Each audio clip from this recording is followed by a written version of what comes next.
네, 오늘 설교의 제목은 하나님의 기업이란 제목으로 말씀을 나누도록 하겠습니다. 요한복음 6장 35절에서 예수님은 자신을 생명의 떡이라고 말씀하셨습니다. 새번역 성경은 떡이라는 말 대신에 빵으로 번역을 합니다. 떡이 되었건 빵이 되었건 중요한 것은 인간은 먹는 것으로 자신의 생명을 유지해야 합니다. 그런데 우리가 먹는 것들은 한계가 있는 것들입니다. 소화가 되면 또다시 무언가를 먹어야만 하기 때문입니다. 그러나 예수님은 자신을 하늘에서 내려온 생명의 떡이라고 하셨습니다. 땅에서 구할 수 있는 양식과는 전혀 차원이 다르다는 것이죠. 그리고 내게로 오는 사람은 배고프지 않고 나를 믿는 사람은 목마르지 않을 것이다 라고 말씀하셨습니다. 내게로 오는 사람이나 나를 믿는 사람은 같은 뜻입니다. 우리는 살면서 육신뿐만이 아니라 영혼의 허기와 갈증을 느낄 때가 있습니다. 아무리 좋은 음식을 먹고 재물을 소유해도 해결되지 않는 고민들이 우리 가운데는 있습니다. 그러나 부활하신 예수 그리스도는 우리에게 참된 생명과 소망을 주시는 주님이십니다. 오늘 이 부활의 아침에 이 예배의 자리에 참여하신 저와 여러분 모두가 참 생명이신 예수 그리스도를 주인으로 고백하는 삶이 되기를 바랍니다. 무엇보다 사업장을 확장해서 이전하게 되는 경기떡집이 맛있는 떡을 잘 만드는 유명한 떡집이 되는 것은 물론 참 생명의 떡이신 예수 그리스도를 전하는 복음의 떡집이 되기를 또한 소망합니다. 세상에서 좋은 것이 영원한 것이 있을까요? 하나도 없습니다. 여러분이 죽을 때 가져갈 수 있는 것이 있다면 그건 진짜 좋은 것이 되겠죠. 죽어서도 가져갈 수 있으니까. 그런데 죽어서 가져갈 수 있는 게 있을까요? 아무것도 없습니다. 우리의 몸조차도 마음대로 할 수가 없습니다. 그렇다면 성경이 말하는 영원히 소유할 수 있는 복은 무엇일까요? 시편 33편 12절 말씀을 보면 이렇게 되어 있습니다. 주님이 그들의 하나님이 되시기로 한 나라, 곧 주 하나님이 그의 기업으로 선택한 백성은 복이 있다. 이렇게 말씀합니다. 성경이 말하는 복은 하나님을 믿는 것, 하나님을 아는 것이라고 말합니다. 이건 단순히 지식과 입술로 생각으로만 아는 것이 아니라 직접 자신의 삶을 통해 경험하는 하나님이어야 합니다. 머리와 귀로 믿는 것과 손과 발로 믿는 것은 큰 차이가 있습니다. 신영복 교수가 쓴 나무야 나무야라는 책이 있는데요. 이분이 만났던 어느 노인 목수 이야기를 합니다. 이 책의 내용에 이렇게 등장하고 있습니다. 언젠가 그 노인이 내게 무얼 설명하면서 땅바닥에 집을 그렸습니다. 그 그림에서 내가 받은 충격은 잊을 수 없습니다. 집을 그리는 순서가 판이하였기 때문입니다. 지붕부터 그리는 우리들의 순서와는 거꾸로였습니다.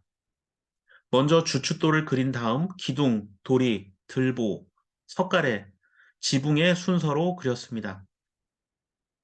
그가 집을 그리는 순서는 집을 짓는 순서였습니다. 일하는 사람의 그림이었습니다. 세상에 지붕부터 지을 수 있는 집은 없습니다. 그럼에도 불구하고 지붕부터 그려온 나의 무심함이 부끄러웠습니다. 나의 서가가 한 번에 무너지는 낭패감이었습니다. 나는 지금도 책을 읽다가 건축이라는 단어를 만나면 한동안 그 노인의 얼굴을 상기합니다. 저는 이 글을 보면서 생각해 보니까 저도 집을 그릴 때 지붕부터 그렸던 것 같습니다. 여러분은 어떠신가요? 아마 많은 사람들이 대부분 지붕부터 집을 그릴 것입니다. 하지만 목수였던 노인이 집을 그리는 순서는 집을 짓는 순서였고 일을 해본 사람의 그림이었습니다. 세상에 지붕부터 지을 수 있는 사람이 없음에도 불구하고 우리는 자연스럽게 지붕부터 그림을 그렸던 것입니다. 머리로 삶을 사는 사람과 손발로 삶을 사는 사람은 이렇게 다를 수밖에 없습니다. 하나님 역시 우리의 손과 발을 통해 경험하고 만나야 한다고 생각합니다. 우리가 매일 만나야 하고 고백해야 하나님은 어디에 계실까요? 예배 시간에만 계실까요? 그렇지 않습니다. 우리가 일하고 있는, 여러분이 일하고 고민하고 괴로워하는 일터에서 만나는 하나님이어야 합니다. 경기 떡집의 새로운 사업장이 매일 떡만 만들어내는 곳이 아니라 하나님을 거룩하게 만나는 그 거룩한 장소가 될 수 있기를 또한 축원을 드립니다. 12절에 이 기업이란 말은 이익을 목적으로 하는 회사나 사업을 말하는 것이 아닙니다. 기업이라고 번역된 말 히브리어로는 레나할라라고 하는데요. 이것은 상속된 것 또는 점유물, 할당된 몫이라는 뜻을 가지고 있습니다. 이건 소유권, 즉 주인이 있는 것이란 표현입니다. 그래서 성경에 등장하는 기업이란 말은 상속 재산을 뜻하거나 주인이 있는 재물을 뜻합니다. 그런데 더 중요한 뜻이 있습니다. 레나할라라는 히브리어 단어에는 주인이 있는 사람이란 뜻도 있습니다. 주인이 있는 사람, 즉 하나님이 주인인 사람이란 뜻입니다. 그래서 12절의 기업을 기독교인으로 번역하기도 합니다. 유산 상속 외에 기독교인이라는 뜻도 있습니다. 하나님께서는 세상의 어떤 재물이나 부귀 영화를 자신의 소유로 삼으려 하시지 않습니다. 하나님의 관심은 오직 사람에게 있기 때문입니다. 그래서 사람을 자신의 소유로 삼고자 원하십니다. 하나님께는 오직 사람만이 가치 있는 존재이기 때문입니다. 우리가 일을 하다 보면 사업은 크게 성공할 수도 있고 또 어려움을 겪게도 됩니다. 우리는 어떤 일이 펼쳐질지 아무것도 모릅니다. 그러나 인간적인 성공과 실패 여부에 상관없이 여러분은 언제나 하나님께 가장 가치 있는 존재란 사실을 잊지 마시기 바랍니다. 주님이 우리를 얼마나 가치 있게 여기실까요? 13절부터 15절 말씀 보면 이렇게 나옵니다. 주님은 하늘에서 굽어 보시며 사람들을 낱낱이 살펴보신다. 계시는 그곳에서 땅 위에 사는 사람을 지켜보신다. 주님은 사람의 마음을 지으신 분, 사람의 행위를 모두 아시는 분이시다. 13절에 굽어본다라는 말은 한글에 두 가지 뜻이 있습니다. 굽어본다.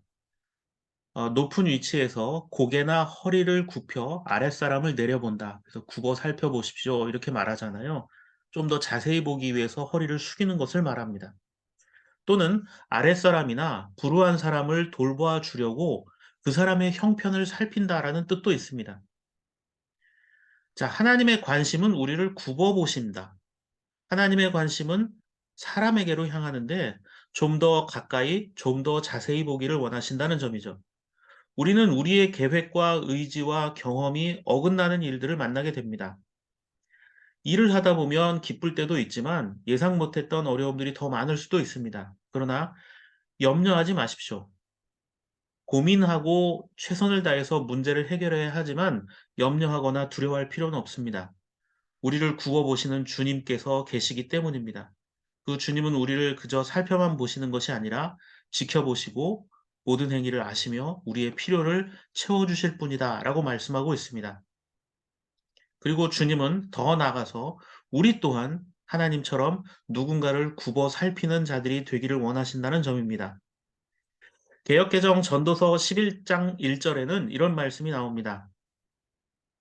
너는 내 떡을 물 위에 던져라. 여러 날 후에 도로 찾을 것이다. 라고 말하고 있습니다.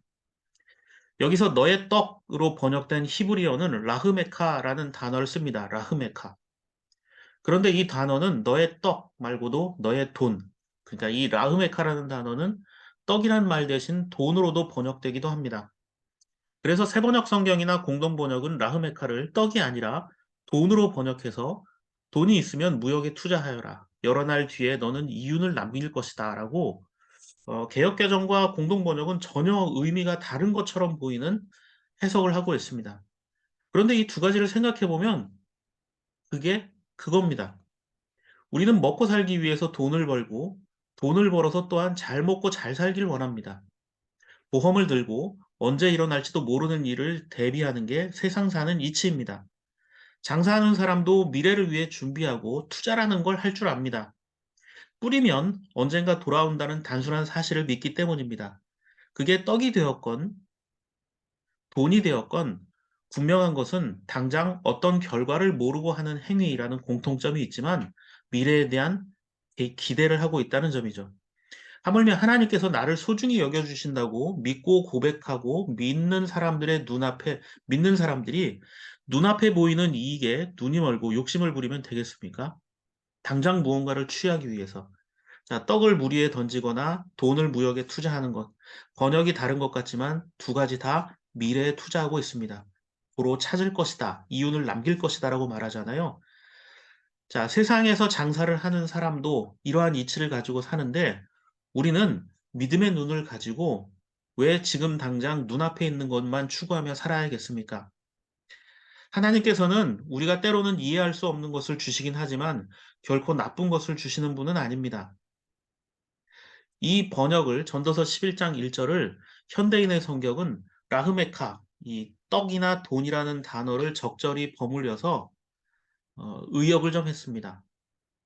너는 물질을 후하게 나누어 주어라. 언젠가는 그것이 너에게 되돌아올 것이다. 라고 이 성경이 기록된 정확한 의도를 그나마 저는 현대인의 성경이 제대로 번역을 했다고 생각을 합니다.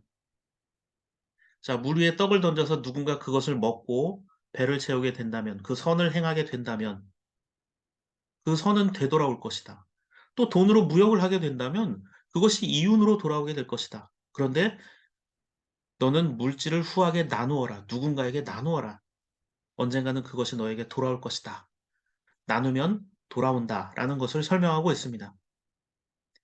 오늘 부활주일 예배에 함께 하신 여러분들과 또 이 경기떡집이 하나님의 기업, 즉 하나님의 소중한 존재라는 사실을 기억하시길 바랍니다.